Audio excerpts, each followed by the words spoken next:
अस्सलामुअलैकुम, मैं हूं सबा भट्टी और आप देख रहे हैं MAT20 न्यूज HD। आइए नजर डालते हैं आज की अहम खबर पर।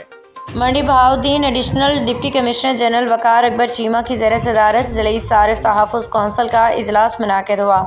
Assistant director legal district consumer protection council Chaudhry Mohammad Farooq ने इजलास को पंजाब कंज्यूमर प्रोटेक्शन एक्ट 2025 के हवाले से तफसीली ब्रीफिंग दी। Mandi Bahauddin additional deputy commissioner general Waqar Akbar Cheema की ज़ेर सदारत सार्फिन के हकूक़ के तहफ़्फ़ुज़ के हवाले से ज़िले सारिफ तहफ़्फ़ुज़ कौंसिल का इजलास DC ऑफिस में मुनाक़िद हुआ।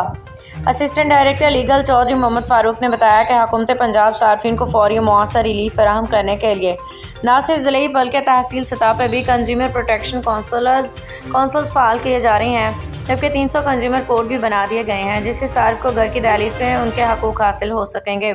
असिस्टेंट डायरेक्टर लीगल ने बताया कि माह जुलाई और अगस्त में 35 केसेस रजिस्टर्ड करके 30 केसेस निपटा दिए गए हैं और 84,000 रुपये जुर्माना किया गया है, जबकि अब तक टोटल 330 केसेस रजिस्टर्ड 304 केसेस निपटा दिए हैं। 6,60,000 रुपये जुर्माना किया गया है, जिस पर एडिशनल डिप्टी कमिश्नर वकार अकबर चीमा का कहना था कि सारिफ के हकूक़ का तहफ़्फ़ुज़ हुकूमत पंजाब के अवलीन तरजीह है। एडिशनल डिप्टी कमिश्नर ने सार्फिन से अपील की कि वो अपने हकूक़ के तहफ़्फ़ुज़ के लिए ख़रीदी गई अशिया की रसीद लाजमी हासिल करें और ज़ायद और मियाद अशिया फ़रोख्त करने वालों और नाकस खदमात की फ़राहमी करने वालों के ख़िलाफ़ ज़िले सारिफ तहफ़्फ़ुज़ कौंसिल या कंज्यूमर कोर्ट से रजू करें ताकि उनकी मुकम्मल दादरसी की जा सके।